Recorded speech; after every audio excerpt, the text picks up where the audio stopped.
A year ago, I tested out a Puckipuppy Corgi 2.0 e-bike, and for the past couple of weeks, I've been taking another dog breed out for a run. This time, I went from a small dog to a big dog, and the timing is perfect as we approach the cold, wet season that is perfect for fat tire e-bikes with suspension systems.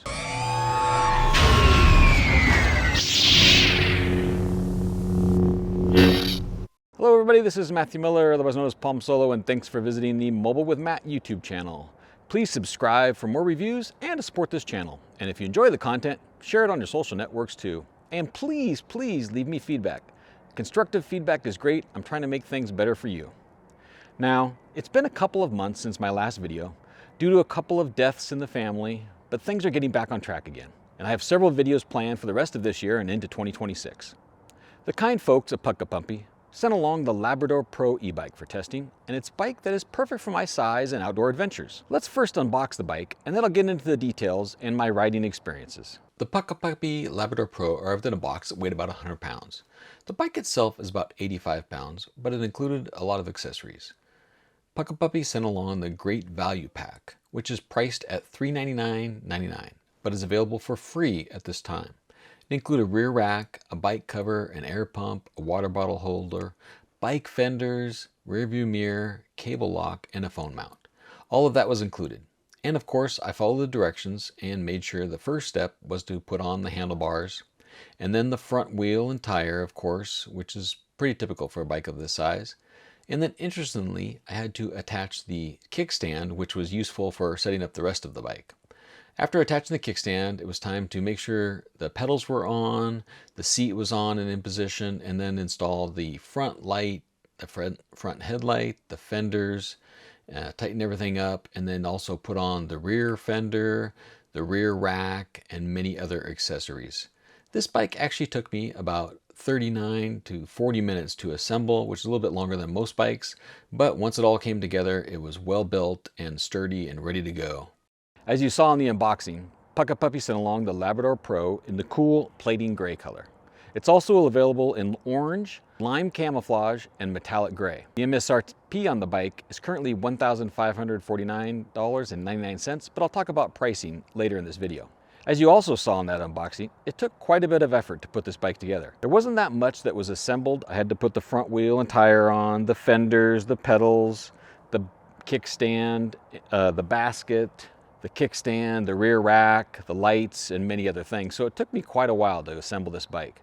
And it's a big, heavy bike, so be careful putting it together. It may take two people to do that. Let's start off with some of the key specifications of the Puckipuppy Labrador Pro. It has that typical 6061 series aluminum alloy construction. The bike weighs in at 85 pounds, and it's one of the heaviest bikes I've ever tested. Talk about how that weight impacts the riding. It does have a capacity of 400 pounds, being that I weigh in at about 235, we have plenty of room to haul cargo and other things with me. Has a 750 watt rear hub motor with 85 Newton meters of torque. Has a big 48 volt 20 ampere hour battery that fits right underneath this front frame. It also has torque and cadence sensors functionality that I'll talk about in more detail in a little bit. There are 5 levels of pedal assist on that left thumb throttle, and that pedal assist can get you up to 28 miles per hour and maybe a little bit more.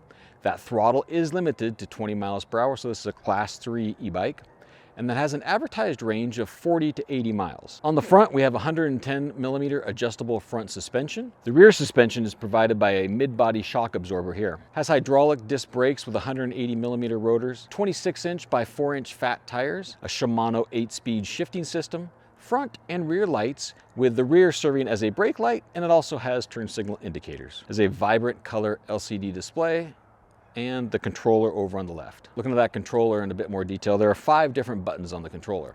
On the top and the bottom, there are plus and minus buttons to increase and decrease the pedal assist level. If you press and hold that top button, it also toggles on the lights, and you press and hold the bottom button, that starts the walking mode, so the bike will take off at 2 or 3 miles per hour. There are 2 arrow buttons on the left side of the center, and those are the turn signal indicators. Now, when you're using those turn signal indicators, you press it to turn it on, but you must also press to turn it off. That turn signal indicator will not go off automatically, so keep an eye on the display. It'll show you that the turn signal is on, but then make sure to hit that button again. On the middle right is a button that is used for power. And that's about it for the buttons on the bike. It also has a color display that's actually removable. So when you assemble the bike, you just simply snap in that display, which is kind of a nice feature because if you ever have a problem, if you get in a wreck or something, it's pretty easy to replace that display unit itself. Let's talk about some of my riding experiences. So I know it's been a few months since I've posted a review, but I live on the top of a hill. You may be able to hear that train down in the valley below me, and I ride up that hill, which is generally a 13 to 15% incline into the neighborhood. Now, the Puckipuppy Labrador Pro, it's a very heavy bike, weighing in at 85 pounds, and it didn't let me get myself and the bike up that hill in throttle only mode. I really honestly did not expect it to be able to do that because the bike is very, very heavy and I am not the lightest person either. However, I was able to lower the gears on that 8-speed transmission down pretty low, put it in pedal assist level 4 and 5, and then it was very easy to get up that hill in 11 to 12 miles per hour, which is a bit faster than some of the other ones that I've ridden up that hill. So, despite that it won't do throttle only, it'll get somebody heavy like me up the hill no problem in pedal assist, and if you're a lighter person, then you may be able to get up that hill with just the throttle. These fat tire bikes are also fun for throttle only when you're out on the open road, and that left thumb throttle is real easy to access and it'll propel you up to 20 miles per hour. Even at my weight, it had no problem getting me at 20 miles per hour, and that wasn't particularly flat only, it had some little bit of hills in it and everything else. Now keep in mind that 20 miles per hour is available to you on the throttle when you have that pedal assist level set from 1 to 5. So any level that you have the pedal assist level at, that throttle will give you 20 miles per hour. It's not one of those ones that is gauged to the pedal assist level to match the throttle speed. Put it on level 1, you'll get 20 miles per hour. Put it on level 5, you can get 20 miles per hour. It really has no impact on that throttle speed. Now, in my testing with slight grades on the hills, I was getting about 25 to 32 miles range with my weight and the bike with just the throttle. 90% of the time when I ride a bike, I ride it in pedal assist mode. I use a little bit of throttle for getting off stop signs and if I want to get lazy sometimes, but I'm generally with pedal assist mode. And on this bike, I generally kept it in 3 or 4. I didn't find a lot of assist on pedal assist levels 1 and 2, and that might be because this bike is quite heavy. So I spent most of my time on 3 and 4 and a little bit in 5 as well. And in 5, I did notice it's rated to get in pedal assist level 5 up to 28 miles per hour. I was actually able to get a little bit over that. I was into up to the lower 30s in pedal assist level 5. So if you do put it in pedal assist level 5, you may exceed that 28 mile per hour class 3. So just be careful with that. You may want to just keep it in 4 and 5 and get a little bit longer battery life. And in my testing with pedal assist in that 3-4 range most of the time, I measured an approximate range of 40 to 55 miles. I know it says 80 miles, and that will probably happen for people that are lighter riders and maybe aren't putting it at the highest level. I really didn't like to ride it in 1 and 2. I preferred to lose a little bit of range for a little bit more assist. If you do lower it down to pedal assist level 1 and 2, then certainly may get 80 mile per hour range. And I did see some other reviews on this bike actually showed that their testing exceeded the 40 to 80 mile range advertised by Puckipuppy. They were also riders that were like 40 pounds lighter than me, so take that for what it's worth. I always like to test if the battery dies and I have to get the bike home. This bike is pretty tough to ride at 85 pounds. I was able to ride it when I got it to get it home, lowering it down to that lowest gears. I wouldn't want to ride it up hills, that'd be very difficult. A couple times when I was riding in the woods, the bike came to a stop. It took me a lot of effort to get it going again up the hill. I actually turned around, went down the hill, got up some speed, and then turned around and came back up. Looking at some of the pros and cons of the Puckipuppy Labrador Pro, it is very well built. Has a solid range for such a large, powerful bike, and I really like the matte finish on this. The coating is well applied, the welds are very nice. Nothing rattles and shakes on this bike. It's very, very solid.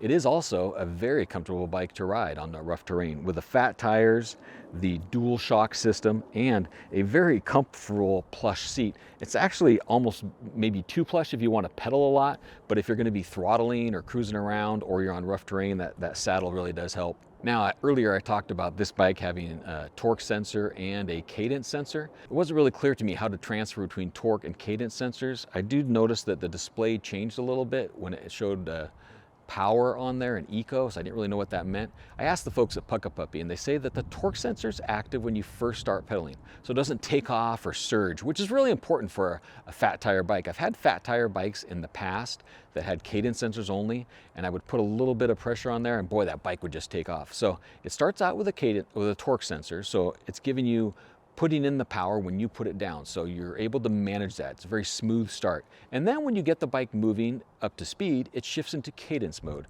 So then the display will also switch from an energy saving eco mode, and then it will show you power as you ride. And that's really a nice experience for riding on a bike like this. And I like that smart, intelligent operating of the torque and cadence sensor on this bike. A couple minor things to improve or consider on this bike. The shocks did perform very, very well. Again, I've only been testing it for a couple of weeks, but there's no name branding on them, so I can't really comment on their long-term reliability and performance. The representative I was working with also stated that the bike does indeed have UL certification for the electronics and the battery, but that's not advertised on the website, and that's kind of important to have UL 2849 and UL 2271 advertised. I know there's some concerns with people in batteries. Places like New York City actually require some UL certification, so I'd like to see that advertised on the website. I mentioned that price earlier, and now you got to keep an eye on the website, because by the time this video goes live, it should be right around the Black Friday, Cyber Monday times. The last price that I saw said $1,499.99, which is shown as $1,200 off the regular price, but there's also different sales going on, and it may be lower than that by the time you look. And even that $1,500 price, that's a pretty good price for a big, powerful, fat tire bike. They also have a host of different value packages available. There are hunting packages, cargo, heating, premium packages. Those are available from $50 to $100, and some of those have values in the multiple hundreds of dollars. So take advantage of those with the current sale. Also, make sure to use the code that I'm going to have below in the description. You'll get $50 extra off because you've watched this video here and you've used the code that I have on the website. And also, please click on the affiliate link, because that helps support this channel. I really don't make any money on YouTube, so anything that you can provide by using the affiliate links is very much appreciated. The Puckipuppy Labrador Pro is a well-built fat tire e-bike that's perfect for riding through snow, sand, and gravel trails. I rode it in wet leaves, as you'll see in some of my B-roll in this video, and it did a good job of staying on the trails and the roads without slipping at all. That dual suspension system makes for a very comfortable ride, especially the large padded saddle. I was also pleasantly surprised by the excellent braking ability of the bike, given its heavy weight and the rather wet conditions that I was testing it in. I came down a hill that was a little bit wet, jammed on those brakes, and the bike stopped quickly and under control. I was a little bit worried that it would slide out from underneath me in those wet conditions, but it stopped perfectly and within a couple bike lengths. I never felt unsteady on this bike, even when starting from a stop or braking at higher speeds, and it was a great bike to ride. I also appreciated that torque sensor system that starts off without any surging, and as I put a little bit of effort into it, it gives me that little bit of assistance. I mentioned before that some of those fat tire bikes have gotten away from me, especially in the woods. I never felt out of control riding the Puckipuppy Labrador Pro. Thank you to the folks at Puckipuppy for the opportunity to test out the Labrador Pro.